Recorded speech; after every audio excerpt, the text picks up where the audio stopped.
그런즉 그들을 두려워하지 말라. 감추인 것이 드러나지 않을 것이 없고 숨은 것이 알려지지 않을 것이 없느니라. 내가 너희에게 어두운 데에서 이르는 것을 광명한 데서 말하며 너희가 귓속말로 듣는 것을 집 위에서 전파하라. 몸은 죽여도 영혼은 능히 죽이지 못하는 자들을 두려워하지 말고 오직 몸과 영혼을 능히 지옥에 멸하실 수 있는 이를 두려워하라. 참새 2마리가 한 아사리온에 팔리지 않느냐? 그러나 너희 아버지께서 허락하지 아니하시면 그 하나도 땅에 떨어지지 아니하리라. 너희에게는 머리털까지 다 세신 바 되었나니 두려워하지 말라. 너희는 많은 참새보다 귀하니라. 누구든지 사람 앞에서 나를 시인하면 나도 하늘에 계신 내 아버지 앞에서 그를 시인할 것이요 누구든지 사람 앞에서 나를 부인하면 나도 하늘에 계신 내 아버지 앞에서 그를 부인하리라. 아멘. 종종 가끔 생각나는 분이 있습니다. 그것은 제가 처음 신방을 갔었을 때에 아주 독특하게 인사를 했기 때문입니다. 제가 자란 교회에서 부목사를 할 때였습니다. 우리 교구 식구 중에 고등학교 교장 선생님으로 은퇴하신 이 노부부가 등록을 하셨습니다. 그래서 새 가족으로 등록이 돼서 제가 신방을 갔습니다. 교장 선생님으로 은퇴하신 분이라 그런지 아주 문자를 써서 그렇게 인사를 하는 것이었습니다. 성하지절에 옥체 기량후 만강하시오며 간에 두루 무고하신지요. 고등학교 국어 시간에 배운 바로는 성하지절이라고 하는 말은 계절 인사와 더불어서 이 안부를 묻는 그러한 인사입니다. 옥체라고 하는 말은 옥같이 아름다운 몸에 만강, 쉽게 말하면 평안하냐, 한마디로 우리말로 말하면 만수무강에 차질이 없느냐, 바로 그런 의미입니다. 또 간에 무고하신지요, 가정 안에 다 아무 일 없이 평안하냐, 바로 그런 의미입니다. 그래서 저도 옛날 고등학교 때 국어 시간에 배운 대로 저도 문자를 써서 답례를 했습니다. 예, 선생님께서도 기체 후 일양 일체 만강하신지요. 기체라고 하는 말은 역시 옥 같은 몸, 옥체라고 하는 말 대신에 쓰는 언어이고요. 그리고 일양이라고 하는 말은 한결같이, 바로 그런 뜻입니다. 그래서 늘 한결같이 옥 같은 몸에 평안하십니까? 바로 그런 의미입니다. 아주 독특하게 인사를 주고받아서 가끔 생각이 나는 분입니다. 그리고 예배를 드렸습니다. 그리고 함께 차를 마셨습니다. 차를 마시는 중에 이분이 하는 얘기를 보니까 아주 불교에 심취된 분입니다. 그런데 불교에 심취된 분이 찬송가를 하나 부르겠다는 겁니다. 그 찬송이 내 주를 가까이 하게 함은, 요즘은 하게 함은이지만 옛날에는 내 주를 가까이 하려 함은, 그렇게 불렀어요. 찬송을 참 잘 부르십니다. 칭찬을 했습니다. 아이고 참 음성이 좋습니다, 선생님. 또 음색도 어쩌면 그렇게 좋습니까?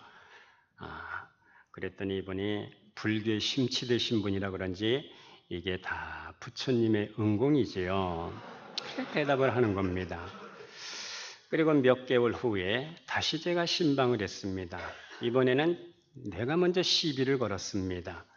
선생님, 요즘도 부처님의 은공으로 사시는지요? 그랬더니 아닙니다. 하나님의 은총으로 살고 있습니다. 또 은총이라고 하는 말은 또 언제 배우셨는지 하나님의 은혜로 살고 있습니다. 그래요. 하나님은 누구십니까? 그랬더니 저를 이 땅에 보내주신 분입니다. 그분의 아들을 우리에게 보내주셨지요. 그분의 아들이 누구십니까? 그랬더니 예수 그리스도이십니다. 그분은 하나님의 아들이시고 나를 대신해서 십자가에서 돌아가신 분입니다. 그리고 3일 만에 부활을 하셨습니다. 할렐루야. 이번에 또 찬송을 또 하나 부르시겠다고 합니다. 불러보십시오. 그랬더니 Amazing Grace, 나 같은 죄인 살리신 주내 놀라와 잃었던 생명 찾았고 광명을 얻었네. 이분이 언젠가 저한테 이런 말씀을 하셔요. 목사님, 우리 아들이 지금은 같이 살고 있는데 택시 운전기사입니다. 그런데 한 번은 아주 큰 대형 사고를 그렇게 냈는데 정말 기적적으로 살아났습니다. 그런데 우리 아들이 차를 몰고 다니는 걸 생각하면 늘 불안합니다. 그리고 가슴이 떨리고요. 그리고 참 두렵습니다. 그런데 교회 출석하고 나서 하나님의 말씀을 들으면서부터 그 불안한 마음이 다 사라졌습니다. 두려운 마음도 다 사라졌습니다. 이제는 정말 마음이 평안합니다. 이 두려움이라고 하는 이 정의는 경고, 불안, 무질서에 대해서 우리 마음속에 야기되는 고통스러운 감정, 사전에 이렇게 기록이 되어 있어요. 그리고 두려움은 우리가 처한 모든 불쾌한 상황에 대해서 우리 마음속에 일어나는 정서적 반응, 이게 정의입니다. 이 두려움이라고 하는 것이 인간의 전진을 막습니다. 우리가 디모데후서 1장 7절에 보면은 하나님이 우리에게 주신 것은 두려워하는 마음이 아니요 오직 능력과 사랑과 절제하는 마음이니라고 말씀합니다. 그렇습니다. 두려움의 원인은 하나님이 아닙니다. 하나님은 우리를 두렵게 하지 않습니다. 두려움은 인간이 하나님을 떠나는 순간부터 두려움이 찾아오게 됐습니다. 첫사람 아담이 불순종하고 선과 악을 알게 하는 열매를 따먹고 그리고 하나님을 배신하고 떠나고 나서 하나님이 아담을 부르셨어요. 아담아, 내가 어디 있느냐? 아담의 대답을 들어보십시오. 예, 내가 두려워하여 숨었나이다. 그렇게 대답을 합니다. 인간은 하나님을 떠나는 순간부터 두려움이 찾아오게 된 겁니다. 오늘도 역시 예외는 아닙니다. 오늘날 현대인들의 마음 역시 두려움 속에서 불안해하고 있습니다. 이 심리학자들은 인간이 이 세상에 태어나서 첫 번째 경험하는 것이 바로 두려움이라고 합니다. 아이들이 막 울어요. 엄마를 떨어지면 웁니다. 왜 웁니까? 엄마가 떨어지면 죽을 것 같아서 이 두려움 때문에 바로 운다는 겁니다. 버림받을까 봐 운다는 겁니다. 오늘 현대를 살아가는 현대인들은 무엇인가 지금 불안해하고 무엇인가 두려워하고 있습니다. 학생들을 보십시오. 시험이 다가오고 있습니다. 수능고사가 다가오고 있어요. 시험을 못 칠까 봐 두려워합니다. 어른들은 건강을 잃을까 봐 두려워합니다. 그런가 하면 어떤 사람은 비행기를 못 탑니다. 왜? 떨어져 죽을까 봐 비행기를 못 타요. 사업하는 사람은 사업이 안 될까 봐 두려워합니다. 직장인들은 직장 안에서 불안해하고 두려워하고 있습니다. 이 히브리인들은 이 두려움이라고 하는 말을 두 가지로 생각합니다.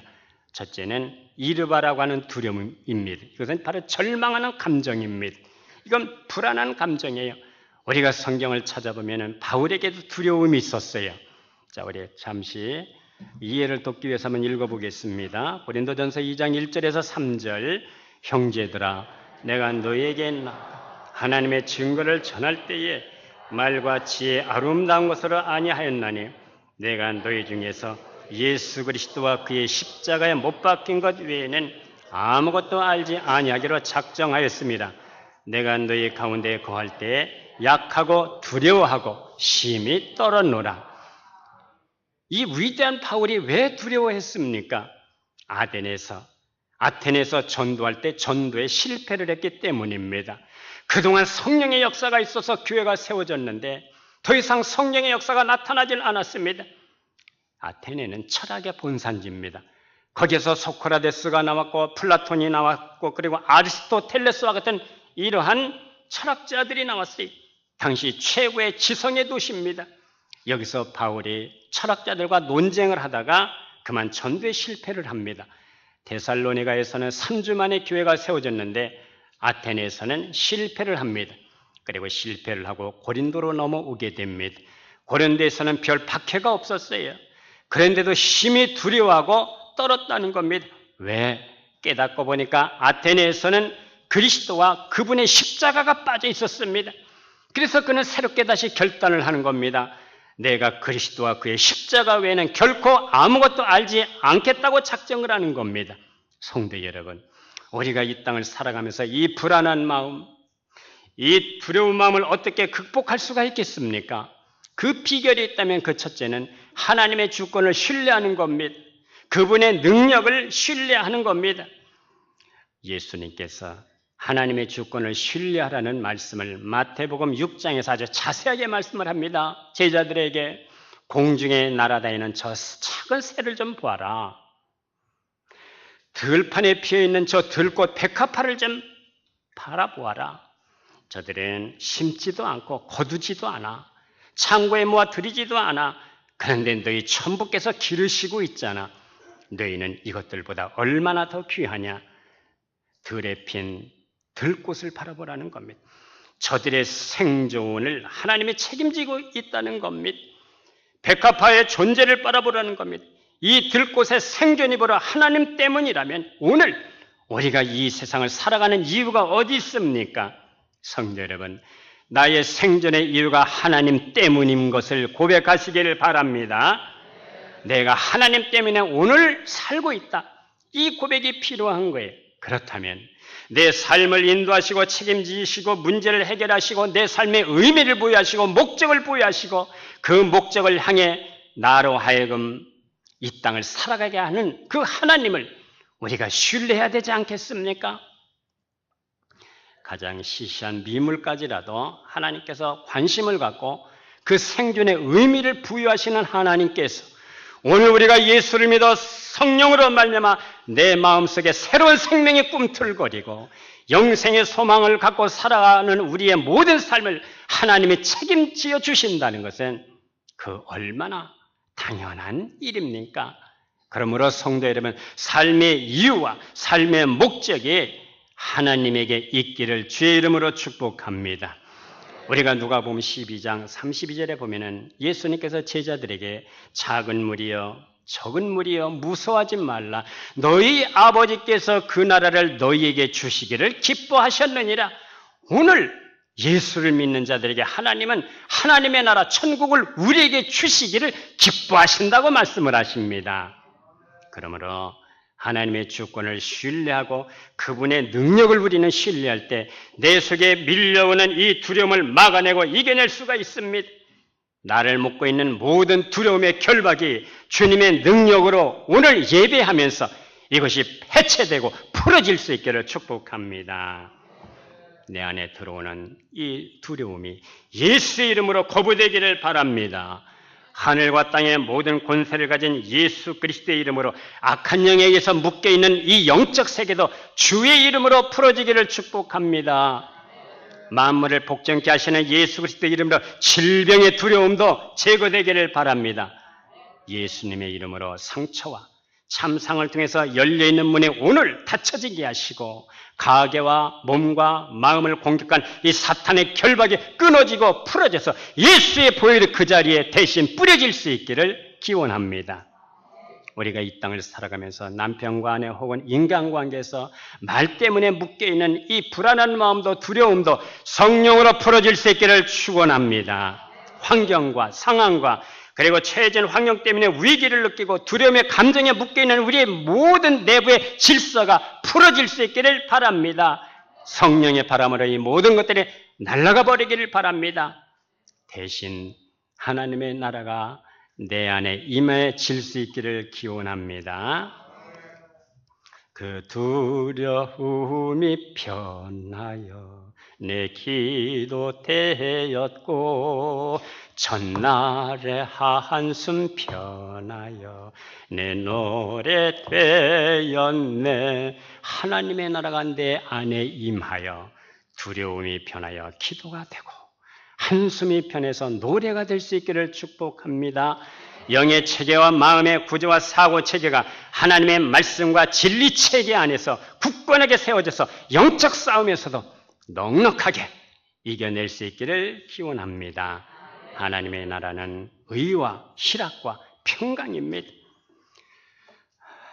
금년 말고 2년 전에 중국 집회를 갔었을 때에 마지막 날 선교사를 위해서 기도하는 시간을 갖게 됐습니다. 집회 도중 내내 박경 선교사가 우는 거예요. 뭐 피아노를 치면서도 울고 기도를 하면서도 울고. 그래서 마지막 날 모든 선교사님들 위해서 기도하는 시간을 갖게 됐는데 그때 성령께서 역사를 하셨어요. 박경옥 선교사에게 전화를 하는 겁니다. 뭘 전할까요? 사랑하는 딸아, 두려워하지 말라.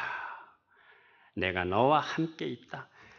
내가 좀 죽음 때문에 두려워하고 있는데 이곳에서 내가 죽는다면 내가 너를 왜 이곳에까지 보냈겠느냐. 두려워하지 말라. 내가 너를 붙들고 있다. 그 말씀을 주셨어요. 그래 그대로 전했습니다. 그랬더니 다시 눈물을 펑펑 쏟으면서 얘기를 합니다. 그동안 갑작스럽게 쓰러져서 응급실에 몇 번 갔는데 그 후부터는 늘 죽을까 봐 두렵다는 겁니다. 내가 이렇게 멀리 부모 형제도 없는 곳에서 어느 날 갑자기 외롭게 혼자 죽지 않을까. 이런 두려움이 엄습해서 늘 불안했다는 겁니다. 그 두려움을 통해서 마이가 역사를 하는 겁니다. 선교를 방해하고 있는 겁니다. 박경 선교사가 그렇게 두려워하는 줄 누가 알기나 했습니까? 하나님이 알게 하셔서 알았을 뿐입니다. 그런데 주님이 안 죽는데 안 죽어 걱정하지 마라. 막 등을 쳐가면서 내가 왜 두려워? 왜 안 죽는다니까 하나님이 풀어줬어요. 두려움에서 해방이 됐습니다. 물 가운데로 지나갈 때도 물이 침몰하지 못하도록 지켜주시는 하나님, 불 가운데로 지나갈 때도 불이 사르지 못하도록 지켜주시는 하나님을 신뢰할 수 있기를 축복합니다. 우리 잘 부르는 찬송이 있습니다. 불같은 시험 많으나 겁내지 맙시다. 구주의 권능 그 신이 이기고 남겠네. 금보다 귀한 믿음은 참 복이 되도다. 이 진리 믿는 사람들 다 복을 받겠네. 우리는 불같은 시험도 이겨낼 수가 있습니다. 왜? 세상을 이기신 그 이기신 분이 내 안에 계시기 때문에 그런 겁니다. 할렐루야.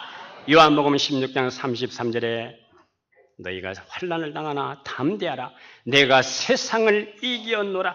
세상을 이기신 그분이 내 안에 계시기 때문에 그분으로 말미암아 나도 세상을 이겨낼 것을 믿으시기를 바랍니다.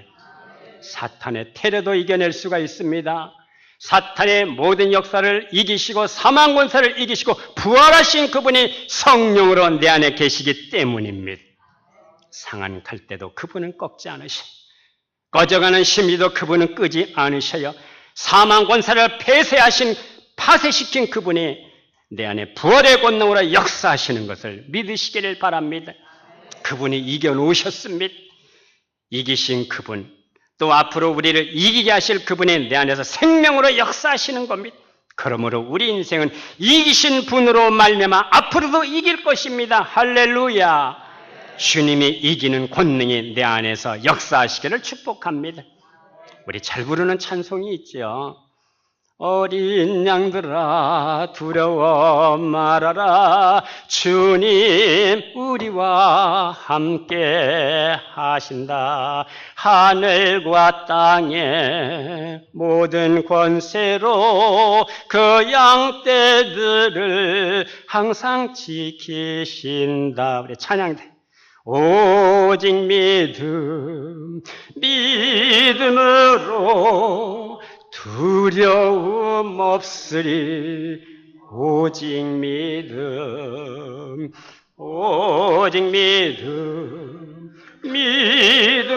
믿음으로 두려움 없으리. 오직 믿음. 믿음의 주여 온전케 하시는 이인 그분을 바라볼 수 있기를 기원합니다. 우리 안엔 그분으로 말미암아 영적인 진보가 더 올라가기를 바랍니다. 하나님과 동행하는 삶의 구조가 우리 심령 속에서 시스템으로 이루어지기를 축복합니다. 세상으로부터 밀려오는 이 두려움을 밀어낼 수 있는 내적 능력이 강화되기를 기원합니다. 그러므로 주님의 영향력과 그리고 주님의 주권이 내 안에서 더 많이 확보되기를 축복합니다. 할렐루야. 이제 두 번째, 또 하나의 두려움이 있습니다. 그것은 다른 말로 경외라고 얘기를 합니다. 이건 하나님을 두려워하는데 무서워서 공포에 떨어서 무서워하는 게 아니에요. 하나님을 너무 존경하기 때문에 우리는 경외합니다. 이 경외를 다른 말로 두려움이라고 이렇게 얘기를 하는 거예요. 이 경외 때문에 진실과 거룩함과 그리고 사랑을 이루게 하는 유익이 있는 겁니다.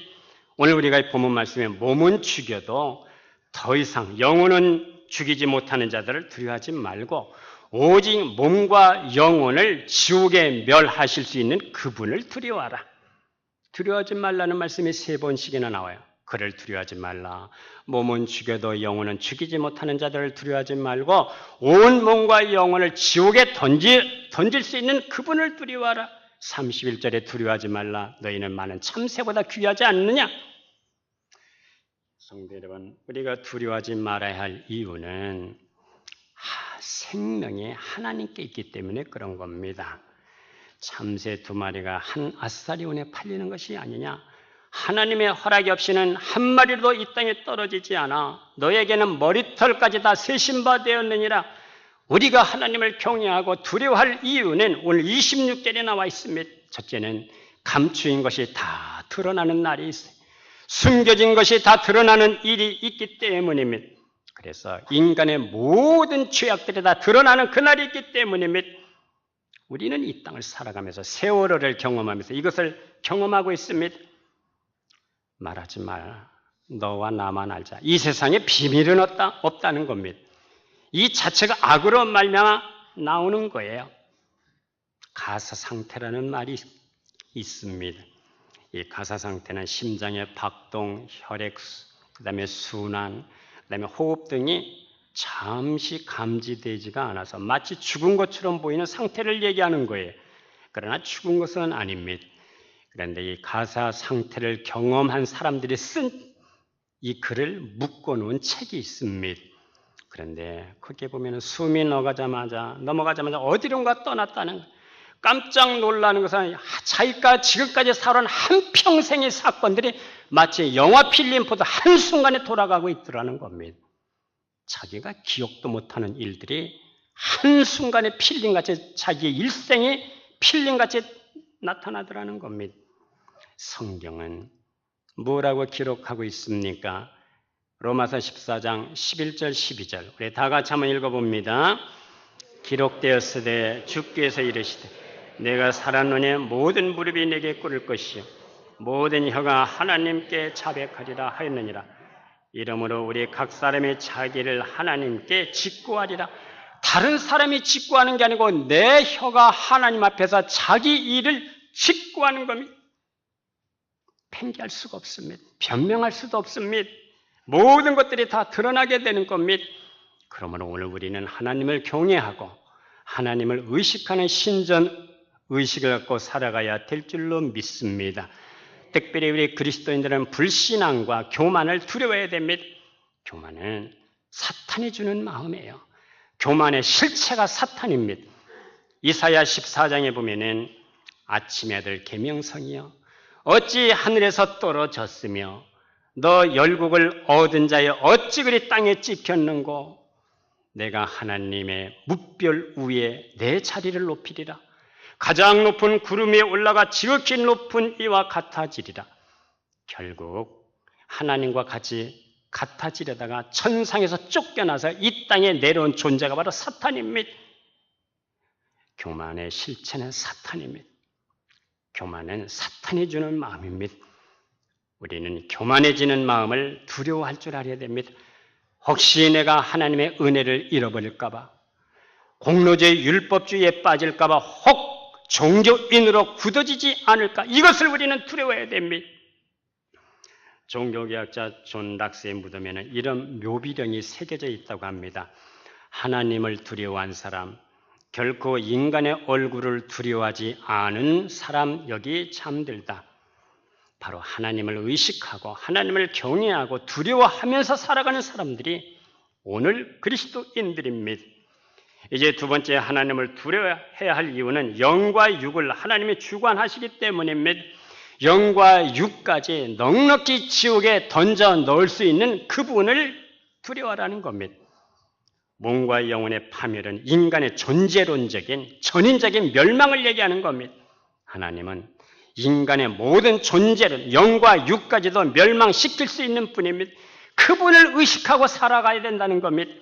모든 것을 달아보시고 재보시고 마지막 운명까지 우리를 정말 결정하시는 그분이 바로 하나님이신 예수 그리스도 그분입니다. 세상 박해자들은 몸까지만 죽일 수가 없습니다. 영혼은 손을 댈 수가 없습니다. 그러나 하나님은 육과 영혼까지 멸하실 수 있는 분, 사탄의 세력까지 넉넉히 지옥에 던져놓을 수 있는 그분, 그분을 의식하라는 겁니다. 그분을 경외하고 살아가야 된다는 겁니다. 성도 여러분, 세상의 모든 두려움은 하나님을 두려워하는 것으로 극복되어질 수가 있는 것을 믿으시기를 바랍니다. 예수님께서 지옥에 대해서 여러 번 말씀하셨어요. 신약에서만 13번 말씀하셨어요. 성경은 지옥을 이렇게 얘기합니다. 영원한 저주가 있는 것, 영원한 불꽃이 있는 것, 그곳에는 구더기도 죽지 않는 곳, 이를갈미 있는 곳, 영원한 탄식, 영원한 후회가 있는 곳, 영원히 울부짖이 있는 곳이라고 말씀합니다. 지옥은 결코 상상으로 만들어진 곳이 아닙니다. 실제로 존재하는 곳입니다. 많은 주경학자들은 누가복음 16장을 읽으면서 나사로와 부자에 대한 얘기는 실제 상황이라고 얘기합니다. 어떤 사람은 비유라고 주장도 하지만 예수님께서 비유로 말씀하실 땐 반드시 그 앞에 비유라는 설명이 있습니다. 예수께서 비유로 가라사대 말씀하시되, 그러나 누가복음 16장 부자와 나사로는 비유라는 말씀이 없어요. 예수님께서 실존하는 영적 세계를 예화로 들어서 설명을 하셨다는 겁니다. 지옥은 본래 사람들을 위해서 하나님이 만든 곳이 아니었어요. 하나님께서 처음 아담을 만드셨을 때에는 사람과 지옥과는 아무런 관계가 없었습니다. 그런데 사람들이 범죄한 이후에 본래 마귀와 그 사자들을 위해서 예비한 그곳, 그 지옥으로 구원받지 못한 자들을 보내시게 된 겁니다. 우리는 가끔 오해를 해요. 교회만 나오면 다 자동적으로 구원받은 줄로 생각을 합니다. 성경은 그렇게 되어 있지 않습니다. 구원받은 자는 교회를 나온다. 이 말은 맞는 말이에요. 그러나 교회에 나오는 자는 다 구원받은 자들이다. 이것은 옳지 않습니다. 마태복음 26장을 보면 예수님께서 양과 염소를 갈라놓으시고 양은 오른편에 염소는 왼편에 두셨습니다. 그리고 오른편에 있는 자들은 너희가 내가 줄일 때 먹을 것을 주었다. 옥에 갇혔을 때 와서 털보아 주었지. 주님, 우리가 언제 그런 일을 했습니까? 도무지 기억이 없는데요. 그런가 하면 왼편에 있는 염소들에게는 너희가 내가 줄일 때 먹을 걸 주지 않았다. 내가 줄일 때 먹을 것도 주지 않았고 목마를 때 물도 주지 않았지. 병들었을 때 옥에 갇혔을 때 찾아보지 않았지. 그랬더니 그들이 주님, 우리가 언제 안 했습니까? 다 하지 않았습니까? 주여 주여 하는 것으로 봐서 이 사람들은 교회를 다닌 사람들입니다. 왼편에 있는 자들에게 예수님께서 이렇게 말씀합니다. 저주를 받은 자들아, 내게서 떠나 마귀와 그 사자들을 위하여 예비된 곳에 영원한 불에 들어가라. 지옥은 원래 마귀와 그 사자들을 위해서 예비된 곳이었어요. 많은 주경학자들은 지옥과 불못은 다르다고 말합니다. 지옥은 불신자들과 마귀들이 가게 되는 1차적인 장소입니다. 그리고 불못은 최종적으로 지옥을 포함한 모든 저주받은 것들이 던져지는 곳입니다. 이것을 요한계시록에서 3번을 설명하고 있습니다. 계시록 20장 14절 15절 우리 이해를 돕기 위해서 다 같이 한번 읽어봅니다. 사망과 음부도 불못에 던져지니 이것은 둘째 사망 곧 불못이라. 누구든지 생명책에 기록되지 못한 자는 불못에 던져지더라. 불못은 최종적으로 마지막으로 심판받을 대상들이 모두가 바로 던져지는 곳이 불못입니다. 그러므로 성도 여러분, 우리는 이 땅을 살아가면서 하나님을 경외하는 믿음을 갖고 살아가야 될 줄로 믿습니다. 그 경외는 믿음과 행위가 일치된 경외를 말하는 겁니다. 성경은 믿음과 삶을 분리해서 말하지 않습니다.